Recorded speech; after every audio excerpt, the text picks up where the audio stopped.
तुम्हारी भूमिका लागे भोरी गजीले नभार भागु तुम्हारी भूमिका लागे भोरी गजीले नभार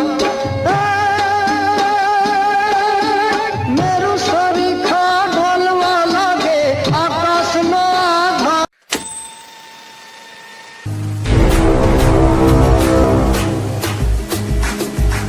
દોસ્તો 1975ની સાલમાં એક ફિલ્મ નિર્માણ પામી, ફિલ્મ શેઠ સગાળશા। આ ફિલ્મ દ્વારા એક નવાઝ, એક તાકાતવાળા સુમધુર કંઠની આપણને ઓળખાણ થઈ। કેવી ઓળખાણ કે તેમના આ મીઠા સ્વર પર ચાહકો ઓળઘોળ થઈને ચોકલેટોનો વરસાદ પણ વરસાવ્યો। એટલી ચાહના, એક અલગ પ્રકારના કંઠે કેટલી મનમોહક ચાહના મેળવી કે જે ગામમાં ટેક્સી ઊભી રહે તે સ્થાન પર શ્રોતાઓ એક મેળાની જેમ ટેક્સીને ઘેરી લેતા, તેટલો આ સૂર સાથેનો પ્રેમ। જી હા મિત્રો, આજે વાત માંડવી છે આ કંઠની, ત્યારે બેશક કહેવું પડે આ કંઠ એટલે લોકગીતો, ભજનો અને કવ્વાલીઓનો પ્રાણ એટલે પ્રાણલાલ વ્યાસ। 1941ની સાલમાં જન્મેલા પ્રાણલાલ વ્યાસ માતા શાંતાબેન અને પિતા પ્રેમશંકરભાઈનું ચોથું સંતાન। પિતાની પોસ્ટ વિભાગની નોકરીના કારણે પ્રાણલાલ વ્યાસનું બાળપણ જૂનાગઢ જિલ્લાના વડાળ અને માણાવદરમાં વીત્યું। માણાવદર પાસેના બાજોદની જગ્યામાં સાધુ સંતોની ભજનની સંતવાણી થાય અને ત્યારે જ આ કલાના જીવનો આત્મા જાગી ગયો। સંતોના ભજનમાં તબલા વગાડવાથી આ સંગીત યાત્રા શરૂ થઈ અને લગાતાર 4 દાયકાઓ સુધી અવિરત ચાલુ રહી।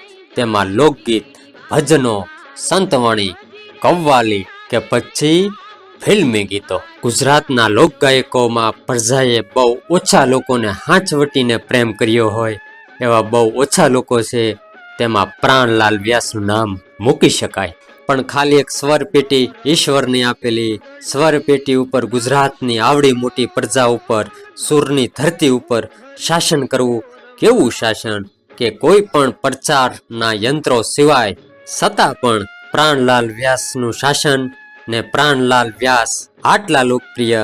પણ દોસ્તો, શ્રોતા જેનો પ્રચાર કરે છે એને દુનિયાની કોઈ પણ તાકાત રોકી નથી શકતી। તબલા વગાડતા વગાડતા આ સૂર સાથેના જીવને ભજનો ગાવામાં રસ પીડ્યો અને નાના નાના ભજન સંતવાણીના કાર્યક્રમોથી શરૂઆત કરી જૂનાગઢના ભવનાથના શિવરાત્રિના મેળામાં ગાવાનું શરૂ કર્યું। પ્રાણલાલ વ્યાસના એક અલગ પ્રકારના કંઠના કારણે દિવસે ને દિવસે શ્રોતા વધતા ગયા અને આ યાત્રા ફિલ્મ સંગીત સુધી પહોંચી।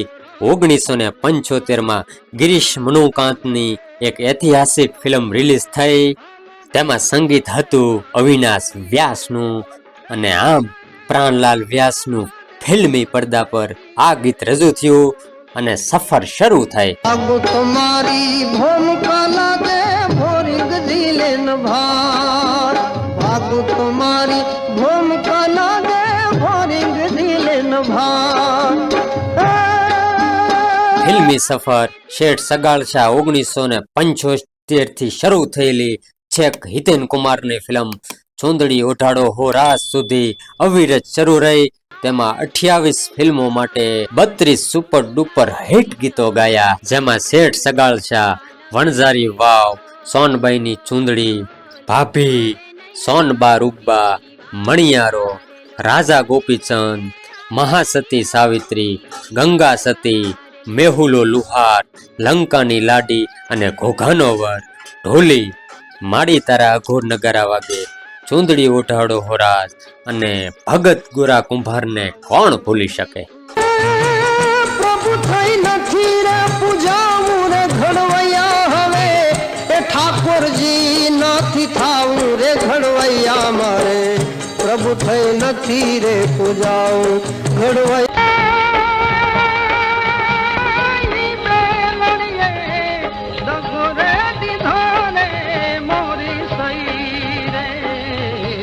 हम पर मेरू नावी रे अध्वज में लाए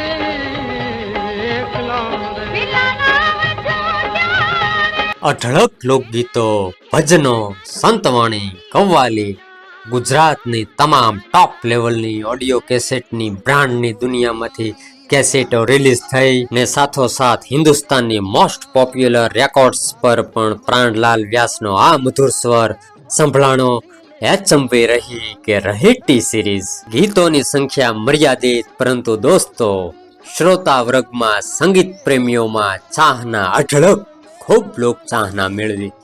પણ ગુજરાત સરકાર દ્વારા પણ આ કલાનું સન્માન થયું. શ્રેષ્ઠ પાર્શ્વ ગાયક માટે 5 એવોર્ડથી સન્માનિત કરાયા. તેમાં 1975ની film Sheth સગાળછા, Mahesh Kumar and પાર્ટીની પ્રથમ ફિલ્મ વણઝારી વાવ માટે, મેહુલો લુહાર, માડી તારા અઘો નગારા વાગે અને છોંદડી ઉઠાડો હો રાસનો સમાવેશ થાય છે. ભજનો કે સંતવાણી કે લોકગીતો ની સાથે પ્રાણલાલ વ્યાસે કવ્વાલીના પ્રોગ્રામો પણ ઘણા કર્યા છે. ભજન હોય કે કવ્વાલી, પ્રાણલાલ વ્યાસ અને હાજી રમુકડુના ઢોલકની સંગત આજે પણ લોકો ભૂલી નથી શક્યા. અમારા છોકરાઓને જે ચામડા બી પહેરાવીએ પ્રાણલાલ વ્યાસને, તો અમારા માટે બહુ ઓછું કહેવાય. પાર્શ્વ ગાયનમાં ગુજરાતના સૂરના ટોપ લેવલના તમામ સિંગરો સાથે પ્રાણલાલ વ્યાસે ગીતો, ભજનો, લોકગીતો, સંતવાણીઓ, કવ્વાલીઓ ગાયા છે. જેમાં પ્રફુલ્લ દવે, દમંતી બલડાઈ, દિવાળીબેન ભીલ, ભારતી કુંચાલા, મીના પટેલ જેવા ગાયક કલાકારો સાથે યોગલમાં ગીતો ગાયા છે. આવ મેઘ નૈયા તોરી ગોકુલ નગરી બડી દૂર નગરી, દૂર નગરી બડી દૂર નગરી. પ્રથમ રેકોર્ડ એલપીમાં દિલીપભાઈ ધોળકિયાએ કર્યા, પછી પોલીડોરમાં પુરુષોત્તમ ઉપાધ્યાયે કર્યા.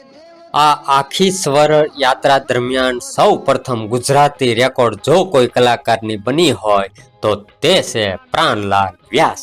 જૂનાગઢના ભવનાથના મેળાથી શરૂ થયેલી આ ઝરણીએ દેશ વિદેશમાં પણ પ્રોગ્રામો કર્યા. પ્રાણલાલ વ્યાસના લગ્ન તારીખ 15મી મે 1963ના રોજ ઇન્દુમતીબેન સાથે થયા. તેમના 4 સંતાનો, 3 દીકરા અને 1 દીકરી. હજારોની સંખ્યામાં સ્ટેજ પ્રોગ્રામ પીરસનાર પ્રાણલાલ વ્યાસે અમદાવાદની ખૂબ જ જૂની સંસ્થા રસધારા માટે 2000થી પણ વધારે પ્રોગ્રામો કર્યા છે. ભજનના માહિર પ્રાણલાલ વ્યાસે લોકગીતોની પ્રથમ તાલીમ સૌ હેમુ ગઢવી પાસેથી મેળવી હતી. હું હેમુ ગઢવીનો પહેલો વિદ્યાર્થી એકેડેમીમાં, એની પાસે લોકગીતનું જ્ઞાન. સૌ કવિ દુલાભાયા કાગની યાદગીરીમાં અપાતા કાગ એવોર્ડથી, પરમ પૂજ્ય મોરારી બાપુના હાથે કાગ એવોર્ડથી પ્રાણલાલ વ્યાસને સન્માનિત કર્યા હતા.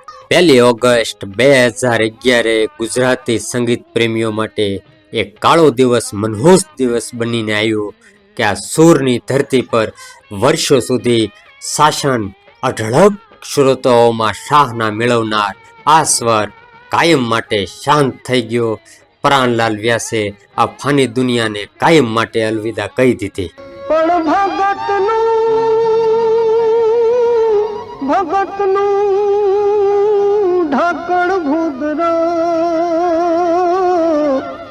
તો ઉતારે ભવપા. જ્યારે પણ ગુજરાતી લોક સંગીતની, સંતવાણીની, ભજનની, ફિલ્મો ગીતોની કે કવ્વાલીની ચર્ચાઓ વાગોળાશે, ત્યારે પ્રાણલાલ વ્યાસનું નામ બહુ અદબથી લેવામાં આવશે. તો મિત્રો, આ દિવંગત આત્માને દિલથી નમન, દિલથી શ્રદ્ધાંજલિ. ધન્યવાદ.